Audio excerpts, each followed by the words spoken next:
депутаттар. Тилек мырза, айтыңызчы, өткөндө жекшемби күнү Токмоктун мал базарына бардыңыз. Ошол жерде элдин көйгөйлөрү кандай болду? Убакыт токтотуп койсоңуздар. Биз ошол жерде ушул малды сатып аткан кишилер менен жолуктук. Эң негизги мындай бааны көрөйүн деп атайын маскачан билинбей баргам. Анан орточо 5000-6000 сомго бодо малдын баасы түшүптүр. Бирок ошол эле учурда ага чейин 20-25 миңге көтөрүлүп, ошол кайра кичине баланска келди да. Эттин баасы болсо 380ден, аптовый баасы 380ден 360 сомго чейин түшкөндү биз азыр мындай каттап атабыз. Андан тышкары эми ошол элдин баары айтып атат, бизге ошо базарларда, мал базарларда жакшылап шарттарды түзүп берсе жакшы болот эле. Биз ар бир киргенге ошо 50 сомдон беребиз дейт. Бирок эч кандай шарттар түзүлбөйт дейт да. Ошол сууну чыгарып бербейт дейт. Аякта боткодо жүрөбүз, буттуда жуганга мындай мүмкүнчүлүктөр жок, кол жуганга мүмкүнчүлүктөр жок дейт. Биякта санитардык нормалар аябай катуу бузулуп атат деген боюнча маалымдарды чогултуп келдик. Ошол жакта мына хоттон 50 сом айтып атасыз, 50 сом алат. Ветеринардык служба 50 сомдон алат деп утуңуз да? Эмне үчүн алат? Сизге караштуу ошол ветеринардык служба.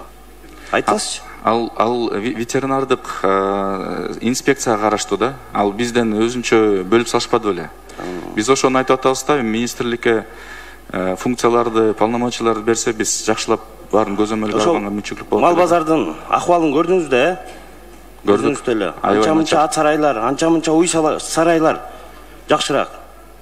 Ушул боюнча дагы кирип жанагындай кичине популист боло бербей, жакшы жерлеринизди көрсөтпөй, эсте көрсөтө турган болсоңор, бардык нерсени көрсөтпөйсүңөр. Именно жакшы жерлерин көрсөтөт. Бүгүнкү күндө чөптүн ошол мал базарда турган чөп каякта турат, көрдүңүзбү? Канчадан экен чөп? Эмне үчүн малдын баасы кымбаттап атат? Айтыңызчы. Мына мал базарга бардыңыз, эл менен жолуктуңуз. Ооба. Канча экен чөптүн баасы? Жемдин баасы канча экен? Эми мен атайын мындай кабинетте отуруп чечимдерди кабыл албай, ошол барып өзүм көзүм менен көрүп келейин дегем да. Атайын билдирбей барып сүйлөшүп жүрдүк. Ошондуктан эми азыр жана баалар, жемдердин баасы, чөптүн баасы өсүп аткан, бул сезонго дагы караштуу болуп атат. Андан тышкары жалпы бул мындай регионалдык дагы өсүүнү биз байкап атабыз да. Регион боюнча. Бул Кыргызстандын ичинде гана эмес, жалпы региондо өсүп атат. Тилек мырза, айтыңызчы, дагы бир суроо да мындай. Мамлекет качан кандай болгондо өнүгөт? Мыйзамдар иштегенде. Иә. Мыйзамдар иштегенде. Мыйзамдар иштегенде. Биздин өндүрүштөр өзүбүздөн чыкканда ошондо оңолобу? Туура, оңолот. Бүгүнкү күндө чыгып аткан малды сиз токтотуп атасыз. Сиздики туурабы? Же эмне алар итпекер кетсинби коңшу мамлекеттерге? Бул бизде 93% толуу жер. Эмне али кылыш керек андай элдер?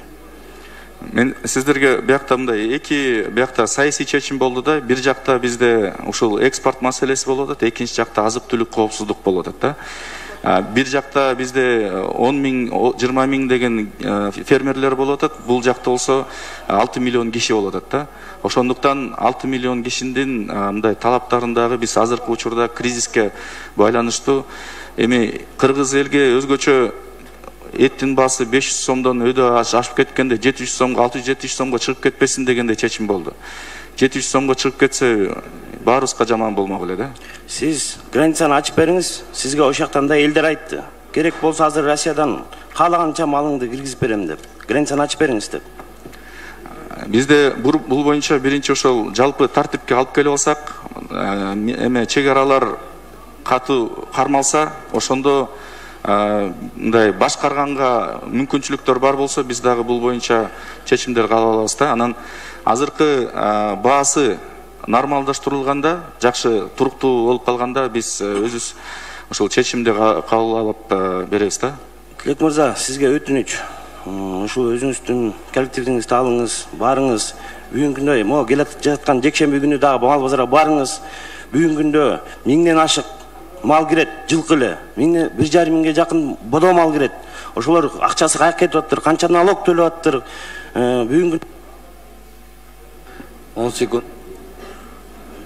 коңшу мамлекеттердин мал базарларын азыр коңшу мамлекеттерге бара албасаңыз караңыздар, интернетте бар азыр. Бөлөк Казакстанда кандай мал базардын акыбалы бүгүнкү күндө. Рахмат. Мал базардын акыбалы боюнча өзүнчө жумуштарды жүргүзөбүз. Бул планга киргиздик. Рахмат. Тилек Мурсалич, мынагы ветеринардык кызмат жөнүндө айтып кетпедиңизби? Кайра өзүгө алыш керек депчи. Муну аябай изилдеп көрүш керек. Айыл чарба министринин астында болгондо өнүккөн эмес бул тармак. Ветеринар инспекция өзүнчө бөлүм чыккандан кийин жаңылануу өнүгүү болду. Калыс ушун айтып коеюн, Калыс Жумаканович бул жерде көп кызмат кылды, жумуш кылды. Анын кандай себептер менен иш козголуп отураттыгы өзүнчө маселе, бирок бул тармак боюнча эмгеги чоң. Мирлан Серпекович, уруксат берсеңиздер, бул жерде биз бир нерсени байкадык. Инспекцияга биз эч нерсе деген жокпуз. Инспекция өзүнчө калыш керек. Бирок саясатты ишке ашыруу дагы функцияларын өзүнө алып алыштыр да. Жанагы вакцинация эмелерди жасап, өзүнчө дарыларды, дармектерди алып, анан ошону ветеринарлар менен ишти жүргүзгөн жагындагы азыр ветеринарный службада болуп калды да. Инспекциядачы. Ошонусу туура эмес болот. Өтө саясатын айыл чарба министрлиги жүргүзүш керек. Рахмат. Рахмат. Сөз кезеги депутат Исманов Самат Жекшеновичте. Даярдансын Айнуру Шермаматовна. Рахмат, Мирлан Исакбекович. Саламатсыздар, урматтуу коллегалар, саламатсыздар, урматтуу жыйындын катышчылары. Тилек Мурсалиевич, анан суу чарбачылыгы, экотехинспекция бир суроом бар да. Сунуш катары. Бизде Токмокто Токой чарба бар. Токой чарбанын ичинин баары балык бакма ферма болуп кетти, форелевый хозяйство. Калаган жерин тозуп алышат. Азыр Чүй айыл өкмөтүнүн эли малын жайганга жер жок, мал жайганга, уйларын жайганга. Анан ошол сууну форель багып туруп, ошол суу деген кайра чыгып, Токмоктун эли ичип атат ошол сууну. Токмоктун үстүнөн 4 дарыя түшөт, 4 дарыя. Ошо дарыядан келип түшкөн суу булчу. Ошону көзөмөлүңүзгө алып, ошону деген кандай сунуштарыңыз бар өзүңүздө, ушу мыйзамга ылайык? Чоң рахмат. Бул боюнча бизде аябай көп кайрылуулар болуп атат. Ушу Токмокто суу балык чарбалар боюнча биз азыр ал жакта дагы анализ кылып атабыз. Көбүнчөсү мыйзамсыз дагы коюлгандар бар экен. Кээ бир жерлер трансформация болуп, бул жайыттан кыскарып трансформация болуп, мыйзам чегинде өткөндөр бар экен, бирок мыйзамды бузуп дагы өзүнчө иштеп аткандар дагы бар экен да.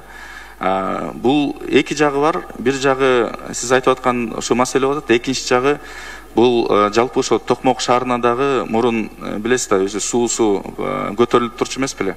Ошол боюнча дагы наоборот бул дренаж сыяктуу болуп, суунун деңгээлин түшүрө турган жакшы жактары дагы бар экен да. Бирок муну мыйзам чегинде жаза туруш керекпиз. Азыр болсо мыйзам бузуулар факттар көп көрүп атабыз.